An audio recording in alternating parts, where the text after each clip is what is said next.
देखिए, हमारे सनातन धर्म में जो है ना, आनंद परमानंद की प्राप्ति की बात की गई है, और यही आनंद है, यही परमानंद है। सारूप्य सानिध्य सालोक की बात की गई है।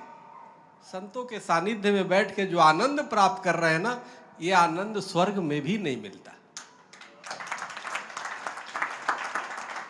विदुर जी महाराज से एक जिज्ञासु प्रश्न करता है, महाराज जीवन का उद्देश्य क्या है? विदुर जी महाराज उत्तर देते हैं, जीवन का उद्देश्य स्वर्ग और मोक्ष की प्राप्ति है। तो जिज्ञासु पुनः प्रश्न करता है, महाराज स्वर्ग और मोक्ष मिलता कैसे है, कैसे मिलेगा? तो विदुर जी महाराज कहते हैं, जो व्यक्ति जीवन पर्यंत भगवान का नाम जपता है, सदाचरण पे चलता है, जैसे पूज्य महाराज श्री सभी पूज्य संत अपने अपने आश्रमों में कराते हैं, तो वो मरने के बाद उसे भी स्वर्ग और मोक्ष की प्राप्ति होती है। जिज्ञासु पुनः प्रश्न करता है, मान लीजिए किसी कारण से ऐसे वो स्थान पे जन्म ले लिया जहां सत्संग का लाभ नहीं हो पा रहा हो, नाम जाप न कर पा रहा हो, वो स्वर्ग क्या मोक्ष नहीं प्राप्त करेगा? विदुर जी महाराज कहते हैं, नहीं, उसके भी एक और भी है तरीके।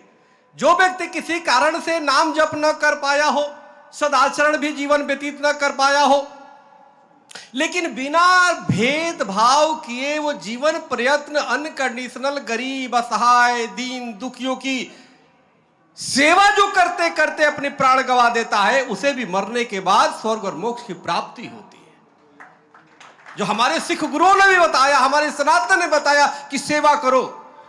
जिज्ञासु पुनः प्रश्न करता है, मान लीजिए महाराज, जिज्ञासु भी आप ही की तरह है, वो कहता है, मान लीजिए महाराज किसी ने भगवान का भी नाम ना लिया हो और किसी ने ऐसी परिस्थिति हो कि वो सेवा भी ना कर पाया हो, तो क्या उसे स्वर्ग और मोक्ष की प्राप्ति नहीं होगी? विदुर जी महाराज कहते हैं, एक और तरीके है स्वर्ग और मोक्ष की। मान लो किसी कारण से ऐसे जगह उसका जन्म हुआ हो कि किसी गुरु के संगत में ना हो, भगवान का नाम जप ना कर पाया हो, ऐसी परिस्थिति हो कि उस सेवा का उसके अंदर संस्कार ना हो, सेवा भी ना कर पाया हो। लेकिन याद रखना, एक और तरीके है, जहां पे उसका जन्म हुआ है, जिस राष्ट्र पे उसका जन्म हुआ है, कभी उस राष्ट्र पे संकट आ जाए और उस संकट को काटते काटते जो व्यक्ति अपने प्राणों की आहुति दे देता है, मरने के बाद उसे भी स्वर्ग और मोक्ष की प्राप्ति होती। अब जिज्ञासु पुनः प्रश्न करता है, महाराज ये तो हो गई कि कौन कौन तरीके से स्वर्ग और मोक्ष की प्राप्ति होती है, लेकिन जिसके अंदर तीनों गुण हो, पूज्य हमारे त्रिलोचन दास जी महाराज भजन भी कराते हैं,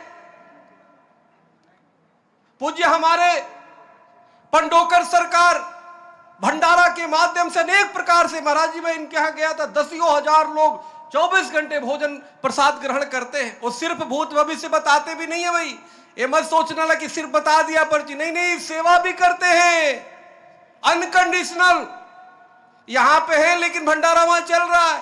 पूज्य नारायण गिरी जी महाराज यहां है लेकिन वहां पे जलाभिषेक हो रहा है, हर प्रकार की सेवाएं हो रहा है।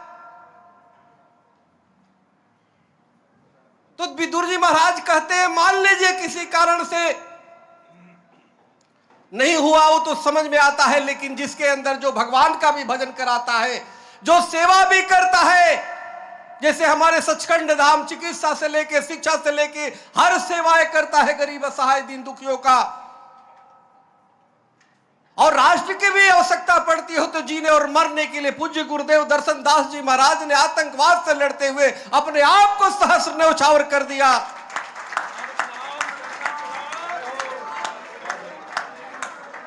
आज शरीर रूप में नहीं लेकिन सूक्ष्म रूप से हम सबके बीच में है। वो पूज्य सिख गुरुओं ने त्याग बलिदान दिया, तो उनका क्या? तो विदुर जी महाराज कहते हैं, उन्हें मरने की आवश्यकता नहीं होती, वो जहां होते हैं वही स्वर्ग निर्माण कर दिया करते, वही स्वर्ग निर्माण कर दिया करते। तो स्वर्ग जाने के लिए, मोक्ष पाने के लिए तुम्हें मरने की आवश्यकता नहीं पड़ेगी। हमारे गोवा से आए हुए धर्मेश जी महाराज माता जी हैं, हमारे पूज्य उमाकांतानंद सरस्वती जी महाराज, पूरे विश्व में घूम करके धर्म प्रचार जागरण का काम आपने किया। विवेकानंद जी की तरह हमारे भूपेंद्र गिरी जी महाराज, जो आप देखते हो, आप इनके पर्सनालिटी से प्रभावित हो कि अरे ये तो बड़े लंबे चौड़े, लेकिन कितना विनम्र है, कितना सेवा भाव है, ये भी आप समझो। हमारे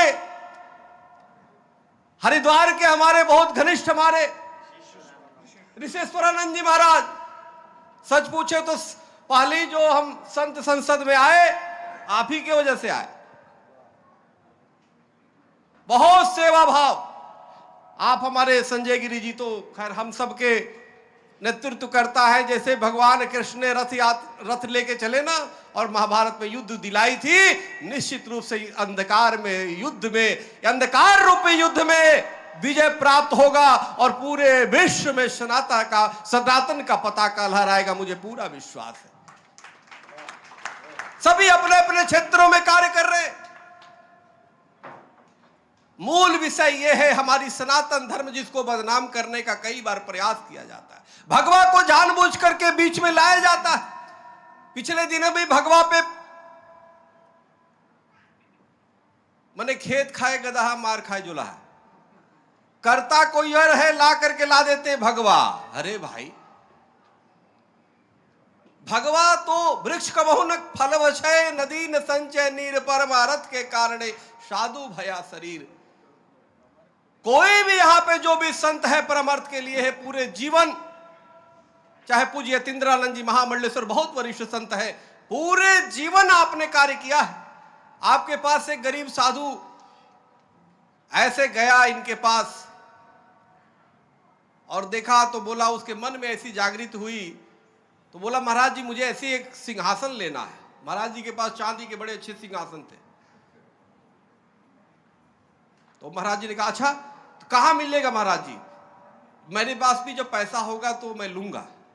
महाराज जी इतने उदार हृदय के हैं, उन्होंने कहा, अच्छा नहीं पैसे होगा तब क्यों होगा तब लोगे, अभी गाड़ी पे लदवाओ अपने शिष्य को, बोला इस सिंहासन को लदवाओ, ले जाओ आज से सिंहासन पे बैठो।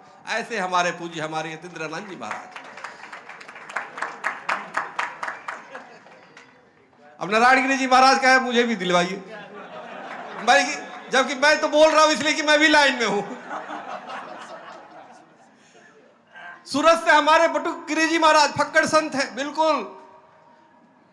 गोस्वामी जी ने कहा है, अगर तीर्थ नहीं जा पा रहे तो कोई बात नहीं, किसी संत का दर्शन हो जाए तो चलता पड़ता वो तीर्थ है, चलता पड़ता तीर्थ है। जितने भी यहां बैठे हुए हैं, तो इसलिए निश्चित रूप से संतों की कृपा पड़े। और सनातन तो त्रिविध विज्ञान पर आधारित है। भौतिक विज्ञान जो भौतिकता के में ज्ञान कराता है, कैसे चलो, कैसे उठे, कैसे बैठे, पति पत्नी के साथ क्या संबंध हो, भाई बहन के साथ क्या संबंध हो। दूसरा जीव विज्ञान जो जीव के बारे में ज्ञान कराता है, हम कौन है, तुम कौन है, पशु पक्षी कौन है। पूरे जीवन बीत जाता है, कोई जान ही नहीं पाता।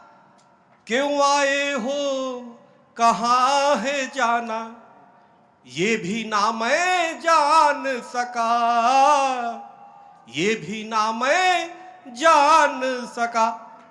पूरे जीवन बीत जाता है, व्यक्ति जान ही नहीं पाता है हमारा आने का उद्देश्य क्या है। उसको कौन बताएगा, कौन समझाएगा? ये पूज्य महात्मा बताएंगे, ये पूज्य हमारे त्रिलोचन दास जी बताएंगे, पूज्य हमारे संजय गिरी जी बताएंगे, पूज्य हमारे महाराज श्री बताएंगे। आप यहां पे देखो, इस रूप में होकर के सिद्धाश्रम का हमारे कर्ता धरता है।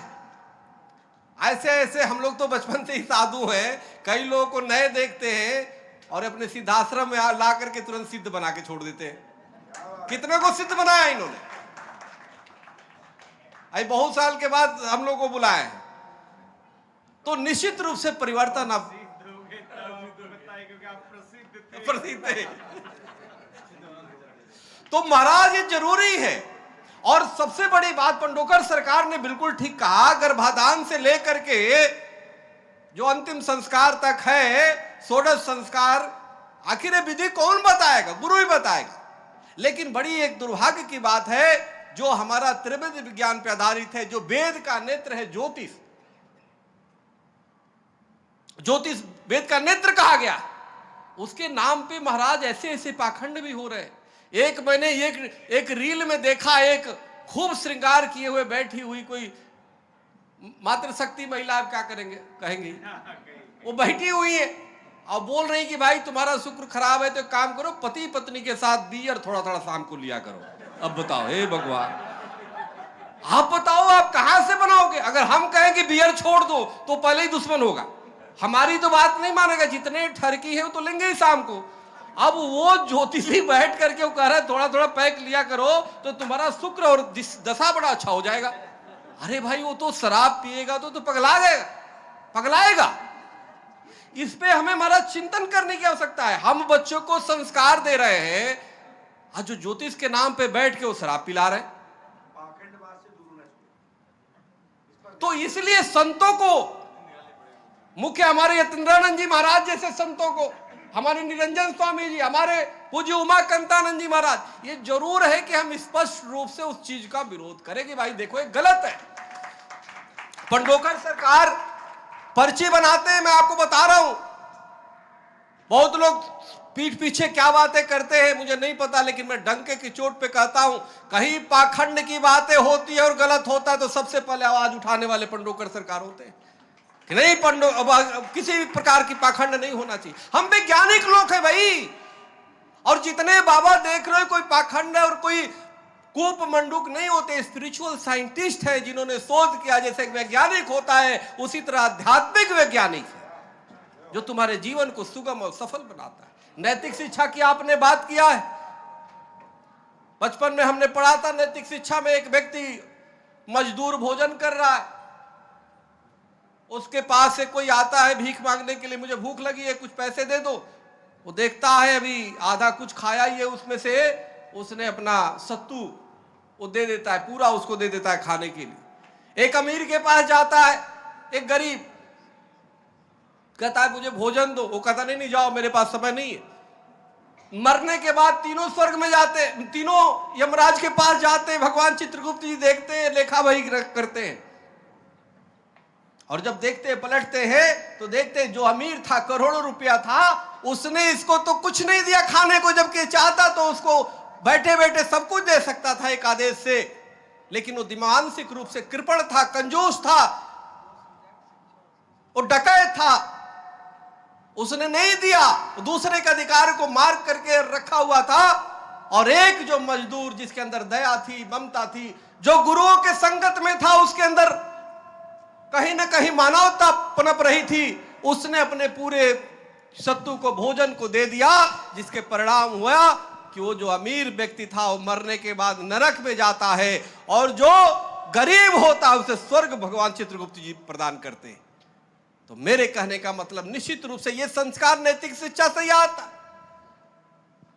अब महाराज जी धीरे धीरे उंगली कर रहे थे, वो भी माइक पकड़ ली, अब क्या करेंगे? तो कहने को बहुत है। अतुल लोचन दास जी महाराज इशारा कर दिए, वो माइक पकड़ लिए। इस बार भी नाम मैंने पढ़ के ही बोला महाराज, ऐसी आपने फोबिया करा दिया। तो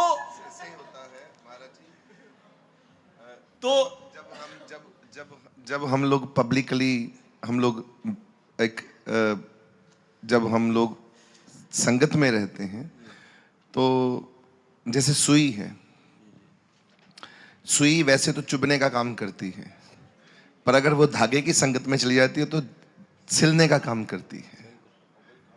और जो रुई है वो तो 1 सेकंड में जल जाएगी, 1 सेकंड लगेगा। घी कहता है कि तू मेरी संगति में आ, 7 दिन तक मैं जलूंगा और तुझे बचाऊंगा।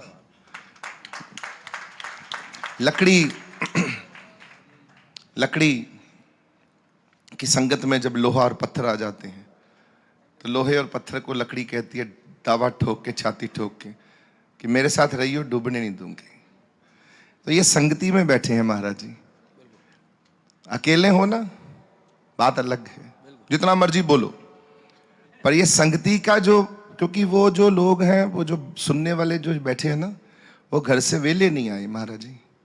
वो बड़ी कृपा वाले लोग हैं, बड़े बिजी लोग हैं। इंग्लैंड की धरती पर एक एक आदमी के पास बहुत समय की कमी है।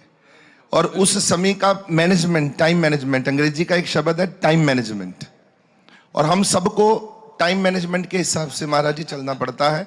ये संजय जी जो माइक उठाए हैं, ये तो आप जगत गुरु हैं, आप तो महाराज जी वर्षा अपनी अमृत में वर्षा करते रहेंगे, और आपकी वाणी जो है वो लोगों को तारती रहेगी, क्योंकि कभी भी संत की सत्संग जो है, बिन पागा सत्संग ना लभे। आपका सत्संग कहाँ मिलना है महाराज जी? इनको तो आप भूखों की प्यास बुझा रहे हो, भूखों की उनको पेट भर रहे हो। ये हम लोग सभी भूखे और प्यासे हैं, कब से? जन्म जन्म से। तो ये कृपा कर रहे हो आप महाराज जी, आपके वचनों से तो ये इतने भाव विभोर हो गए हैं, आपकी कृपा हो गई है महाराज जी। आप तो इनको आशीर्वाद इतना दीजिए कि ये भक्ति की तरफ लग जाए बस। आपका महाराज जी जगत गुरु का खिताब है। जगत गुरु का मतलब है आप इन सबके जगत गुरु, अर्थात पूरे जगत के मालिक हो महाराज जी।